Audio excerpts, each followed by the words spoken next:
Hello, everyone. Welcome to episode 4 of Healing Arts Talks. I'm your host, Fola Afolayan.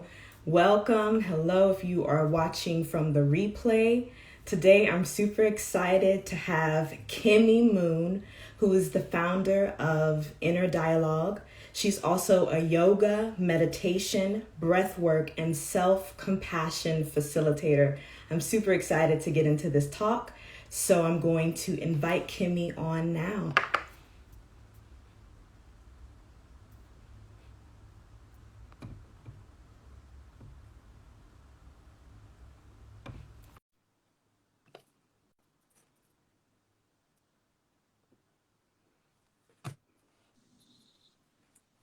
Hi, Kimi. Hi, Fola. How How are are you? you? Good. How are you? I'm doing good. It's good to see you. I know, I'm always just so happy to interact with you anytime. So thank you for having me. Likewise, thank you so much for coming on. I'm excited for this conversation. So, I guess the first thing I want to ask is how you got started in this work, like as a self-compassion facilitator, as a yoga teacher, as a breathwork facilitator. How did you get started in working in all of these healing arts fields? Well, I always had yoga, the asana practice, which is like the physical aspect of yoga, um, as something that I okay, sorry, I Okay. don't know why that went away. As so I always had the asana element of yoga that I always went to, and been practicing, I don't know, like 15 years. Um, but and I've always been like drawn to like the spiritual um, elements since I was a little girl. Like always been intrigued in Mm, it.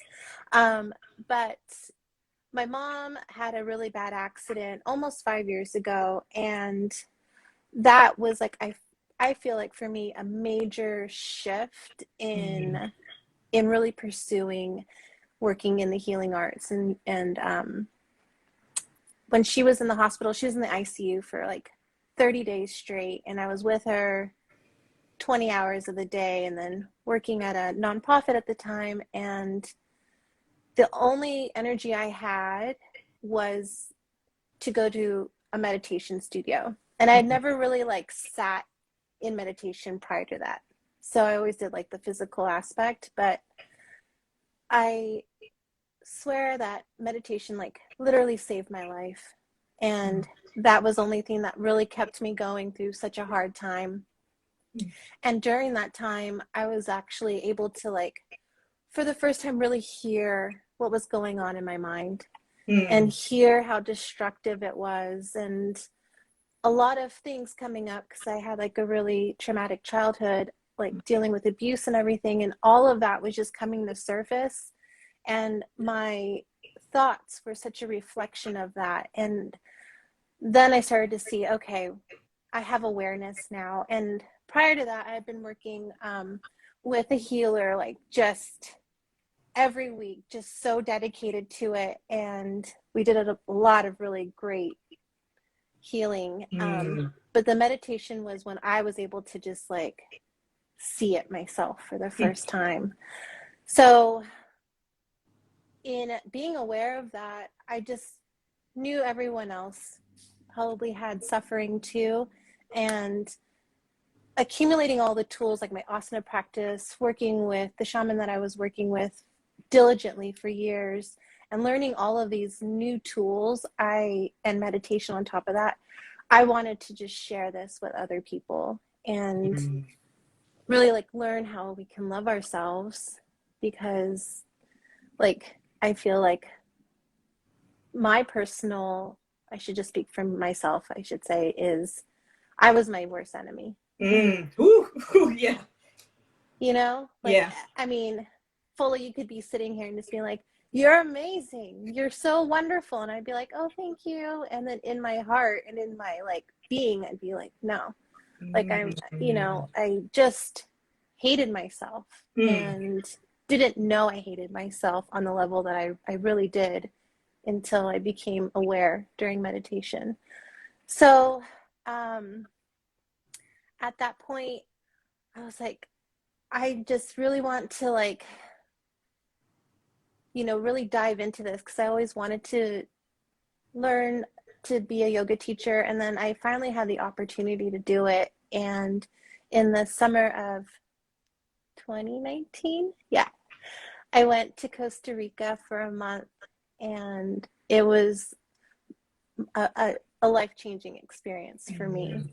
And just have been working. And then I did another one over the winter of last year and into like March of 2020.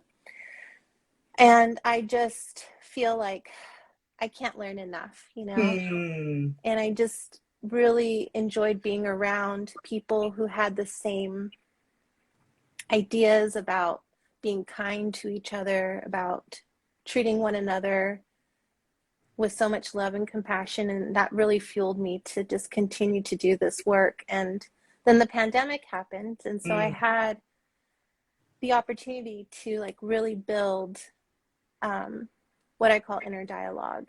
And that's, kind of like, I guess I'm like in the beginning phases of it, but that I feel like that's just kind of my soul mission, to just have others love themselves. It's hard. Yeah. It's really hard, and I struggle all the time with it. But it just, it's like a practice. It's like working on your core, or working on whatever your art. You have to keep being diligent and practicing. And another thing, when I was working with my shaman for many years, I thought like, okay, I worked through this. Yeah. I got this. Like, okay, I'm done, and then life would show up, as it does, and say, okay, did you really work through this? And I would just be like, what is, like, this is so effed up. Why am I doing this again? And it's just, but then I really embraced it and said, okay, am I going to allow what's happening to trigger me, or am I going to behave in the same capacity that I did before, or am I going to just see things from a different perspective? So that is something I always want to like emphasize when people are like on their evolutionary journey. Yeah. Because life's just going to keep doing life. Yeah. And it's just going to keep throwing you things, and it's just up to us, if you have the tools, to like lean into them. So that's my long story. No, that was beautiful. Thank you for sharing. How I got here. Thank you. Like, I appreciate your vulnerability and just being open and transparent with your journey, and talking about that, like you were just mentioning, those things that happen in life, those rough situations that happen even as you're going through a journey of healing and cleaning up your stuff. It's like, like it's presented to you. And you're like, over and over and over. You're like, I thought this was done. And I love that, because I feel like sometimes in the healing community, or people in the healing arts, you think, oh, like my stuff is good. I'm healed. I'm completely healed, which is could not be the truth at all. Like, not at all. So much work that's like always needs to be done personally for us to heal ourselves and to support other people. So I appreciate you bringing that into the conversation as well. Yeah, I think it's such an important piece, because I was like so blindsided by it the first time it happened. I was like, I actually remember I always had like a really tumultuous relationship with my mom. And when I started working with Shaman Durek, he was like, I work from a place of love, and you have to like at least try to mend this relationship. And I was like, okay. And we just like worked and worked and worked. Like I was there every week in his home, like, let's work through this. I just was so fed up with feeling the way I felt. And my mom and I went to Korea for my grandmother's 90th, and we had been good, and we had this back to our old ways explosive fight, and it was just ridiculous, And I was like, I thought I worked through this. And I remember calling him and I'm like, what the hell? Like, I worked so hard. Yeah. And then he's like, this is just going to keep happening. How are you going to show up? How are you going to give yourself the love that you need? How are you going to give that love to the other person? Are you going to, you know, are you going to keep that channel open? I was like, fine. Yeah. Fine. Like, okay. But it really helped me moving forward, because then I knew that, like, lessons or whatever people want to call them, like, they just keep coming. And you know, in various forms, in various shapes of humans, you know, they're gonna they show up to your doorstep as like, yeah, these different humans, but same lesson. Correct. Yeah. It's like, and what are you gonna do about it now? And you're like, yeah. Okay. No, I love that, like, because it's like so empowering to know that you can make a different choice. And it's like, you know, without the whole bypassing stuff, but like, you know, and acknowledging when you need to set boundaries and things like that. 1,000,000%. Yeah. Boundaries. Oh, bless boundaries. They keep us safe. Yes. Yes. Yeah. Boundaries is another thing to practice. Oh, yeah. God. Yeah. And like really stepping into your worth of like, no, like I don't deserve this. You know, like it's really powerful to have those boundaries. Yeah. Yeah. And thinking about that, bringing like self-care more into the conversation, how do you personally practice self-care? Because I know you were just talking about, you know, having the tools when these lessons come up again. So how do you personally practice self-care? And then how do you support your clients practicing self-care as well, or encouraging them to practice self-care? Well, first thing I want to know about the tools that, for me, is not every tool you have is going to work on that day. Yeah. So, yeah. you know, like it's really, it really varies for me. And sometimes I don't lean into my tools, but then that becomes very evident in my physical body and very evident in my mind. Like, it's like electricity up here and I just can't like shut it off. And then I'm like, okay, stop. But to answer your question, since I was a little girl, writing and journaling has always been my release. Yeah. And I love sharing that with clients and friends and whomever. And you don't have to be a writer. And I really emphasize that because I feel like a lot of people are like, well, I don't like to write. You know, I'm not creative. I'm not a writer. It's not about that. It's just like brain dumping. Yeah. And no one's there to interrupt your thought. No one's there to judge your thought. You get to express everything you need to. And that's like your own, like, I have it right here. It's like your own, this is your own sacred, you know, medium. Yeah. So for me, writing is always like my go-to. And then breathing. Yes, breath. Yes. Breathing is the biggest one. Just even if you sit and just say in, out,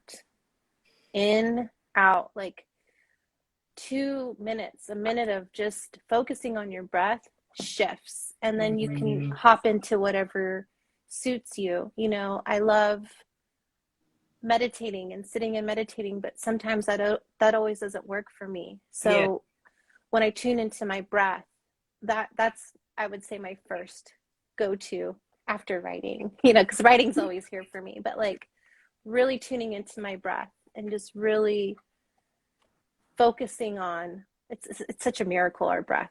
If you like stop and think about it for like 20 seconds, like every inhale we take is like feeding our body and it's giving us life. Like sometimes it just blows my mind.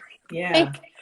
Like how crucial our breath is. And I also like to encourage like being aware of your breath, like without changing it, like where are you breathing? Does it stop here? For me, it stops here sometimes. Is it here?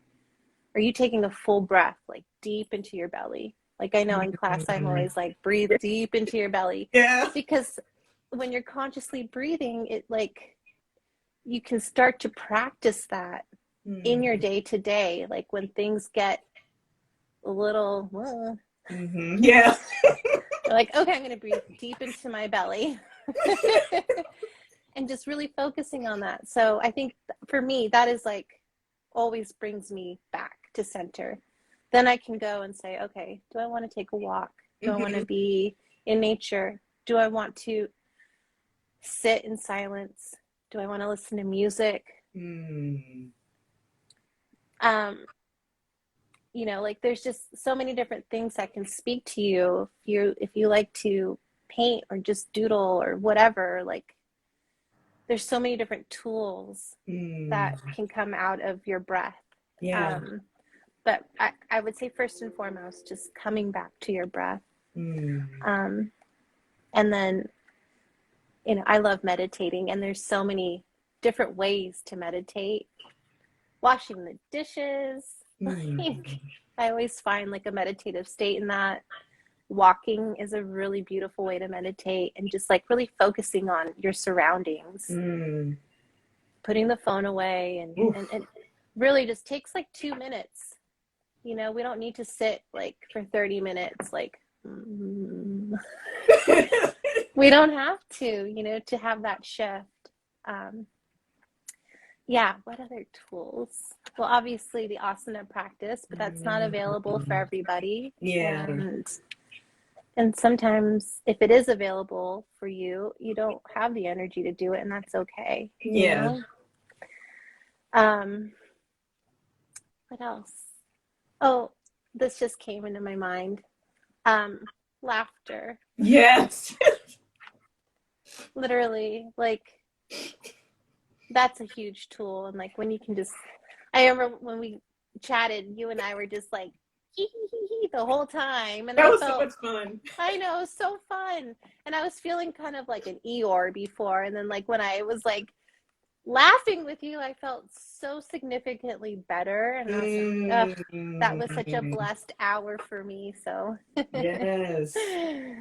Yeah. Yeah, I love that. Like, this is the way it just kind of helps to kind of clear energy and just lift your spirits in that way. Yeah. So great. And I love this, idea of using, daily chores, like washing the dishes, like you were just saying, is in a meditative state, and just like being really present with that. Like that was a great reminder for me to like, I can, do that when I'm just doing these tasks. That can be a meditation, and just like expanding the idea of meditation to suit your needs in the moment. So I love that idea. Yeah, exactly. Like I feel like I always in the past had this idea that like if you had to meditate, you had to sit down and you had to dedicate an hour and you had to be like perfectly still. And it's like, no, in any daily moment of life, if you want to just spend 1 minute and being really mindful and really present, like you said, that is like where you can meditate. If you play an instrument, if you're an artist, if like I'm sure when you were acting and you got into your roles, like that's channeling and being in a meditative state. Yeah, you can find it anywhere. I love that. And it takes away that performative aspect of meditation that I feel like these days that it has sometimes, of like the sitting, like you were just saying, of and then you're putting pressure on yourself to do it right and be a good meditator, and all of that. So and I always love saying, like, there's no such thing as being good at meditating, because people are always like, I'm so bad at it, and it's like, no, you're not bad at it. Like you're like, we all have to start somewhere, and like just dedicating 1 minute to yourself, that's awesome. So you dedicate it to every other thing, and just taking that 1 minute and just being like, all right, I'm gonna be here with me. And you know, things will come to surface. And it's everywhere, meditation, if you want it to be. Yeah. Ooh, that's so powerful. Like I'm like, okay, I've got some things to even like work on, like moving forward about just being present, like from day to day, and taking that time. Yeah. To do that. Yeah. Yeah. And it's a practice. Yeah. Everything's a practice, you know? I think when we allow ourselves that, everything just, the pressure comes off. Yeah. And speaking of pressure, I want to talk a little bit about self-compassion, which is something that you demonstrate so well in your classes and in your work. And can you talk about some of the techniques that you use with yourself and others when it comes to self-compassion and being kind to yourself? Oh, yeah. Okay. So for me, it's just like giving yourself some serious effing slack. Ooh. Like, we already have enough people and the society, we have all of it already telling us all this shit that like we're already like digesting every nanosecond. Yeah.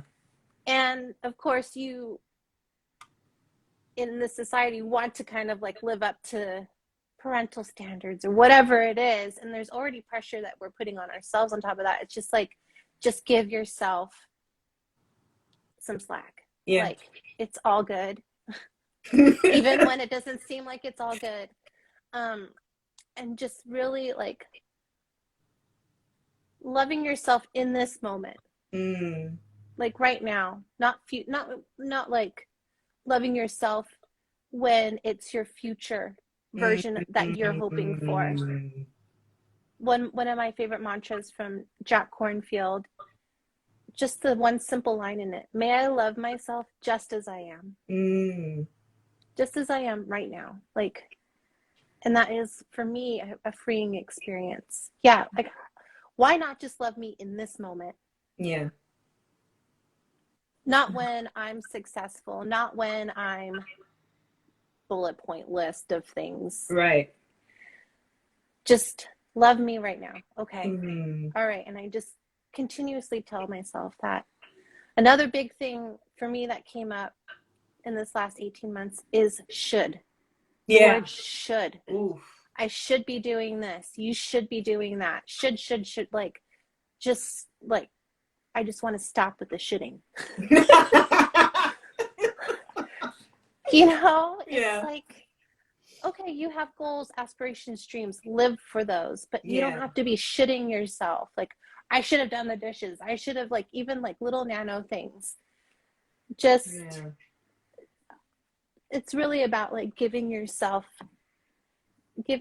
that slack, the way you would probably talk to your friend, right? Like, it's okay. It's okay. Like, give yourself a little break right now. And just telling yourself that. I think it's so easy for us to tell everyone around us that statement. But so that I always return to that. Like, may I love myself just as I am right now, you know?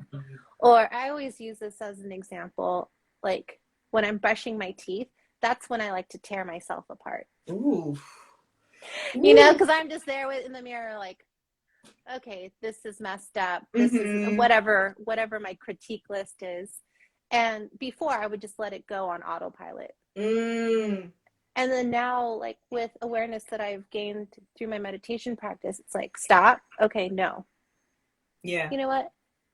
Your skin's beautiful. You have skin. Like, you have, you know, and then I start to find gratitude in all of these things that I have, like, beat myself up about. So I feel like maybe I went off topic on the answer, but like, no, this is great. Like, finding a lot of compassion for myself in that, and then like being grateful too, has really shifted how I view myself. It's, I mean, it's not perfect up here at all. Like, it's a continuous practice for me, but when I am living in that self-compassion, I really see that shift, and I really feel it like wholeheartedly in my being. And it just takes, you know, that love that we give to everyone else and just shining it to ourselves. Yeah, that's so beautiful. That I was just thinking of that, like, you know, we wouldn't let anyone talk to our friends in a really crappy way or anything like that. Or you'd be like, why are you talking to my friend like that? So it's like, when it comes to the self, it's like, hey, why? Okay, hold up. Like, yeah. Why are you saying that? Why are you saying that? So I love that level of self-awareness, just to be able to give yourself grace, give yourself love, and just tend to yourself and not think about gaining and what you're doing. It reminds me of a conversation I was having with a friend, and she asked me, how are you being? And I was like, I hadn't even thought of that, because I'm thinking of doing and producing and all of those things. So just that idea of being compassionate with yourself and being with yourself, I think is so important. What a powerful question. Yeah. Whoa. Yeah. How am I being? That's a great question. I was like, whoa, whoa. Wasn't ready for that one. But yeah, going back to what you said about self-awareness, I think that's like the key. Is like finding, because if you don't have awareness, you can't change anything. Right. About anything in life, you know? So once you gain a little self-awareness, then you can go, oh, okay, wait a minute, I see what you're doing there. No, I'm gonna change that narrative. Right. I'm gonna change that narrative, and I'm really gonna be diligent.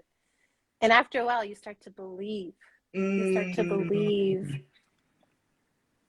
to believe like what you're saying to yourself. Yeah. That is beautiful. Yes. Wow. Thank you. Well, we are close to time, so I wanted to give God, already? I know. That went so fast. It goes by so quickly. But I wanted to give you. I can chat with you all the time. I know. Like I could do this like for an hour. But I wanted to give you an opportunity to let folks know what you have going on, what you're offering right now, and how people can get in touch with you. Thank you for that, Fola. So Monday nights, 7 p.m. California time, I teach what I call like Moon Day Lunar Flow with a Yoga Nidra meditation. I love this class. I love seeing Fola and your sibling there. It just makes me so happy, and the kitten. But it's a really gentle class, really tuning into Mondays, which are the day of the moon. So those lunar energies of like receiving, just really, it's really compassionate towards the body, towards self. So we're just, you know, we like to be near the floor. Monday nights. Yes. And then we do a Yoga Nidra meditation, which is one of my favorite types of meditation. It's like a body scan, and then it brings awareness to all of your senses, and then you just are able to like get really deep into your meditation, and it accesses your subconscious mind. So we always have an intention before going into the meditation, and the idea is for it to be planted in the subconscious mind. So I finally launched it. I will be reopening it, but it's the Inner Dialogue workshop Inner Dialogue journey. So it's like 90 days of working together. So it's self-paced, and then we'll meet like 5 or 6 times, and we'll use like breathwork, asana, meditation, and also art expression, which I love. And just really starting to look at your narratives that currently exist, and then we'll work together to change them. And then you implement them, because it takes time, right, to get those neural pathways. Yeah. Because our brain does change. It just takes time and consistency. So I hope to open those doors up again, probably in December is my goal. And my website is kimimoon.com. if you sign up for the newsletter, you get like access to the secret toolbox page where there's like free meditations and the gratitude practice, which I love, and just different tools that you can like start to explore. Yeah, that's what I got going on right now. And then hopefully things will expand more. Yes. Now, hopefully things will expand more. Yes, they will. And so it is. Ashe, yes, they will expand. Yes. And I'm looking forward to it. Yes, your work is amazing. Please check out her work. Yes, thank you. This has been really awesome, and I'm looking forward to continuing to collaborate with you and to share space with you. And thank you so much for your open heart and your compassion and just being in this space. Well, thank you for having me. I always just wish I could hug you in real life. I know. I can't wait until we can meet in person one day. Me too. I'm going to be like, oh, you're stuck with me. Yes. Oh. Well, and thank you everyone for joining. Thank you so much for your energy and time. We appreciate you. Thank you folks watching the replay. We appreciate you. Take care and be well, everyone. Bye. Bye.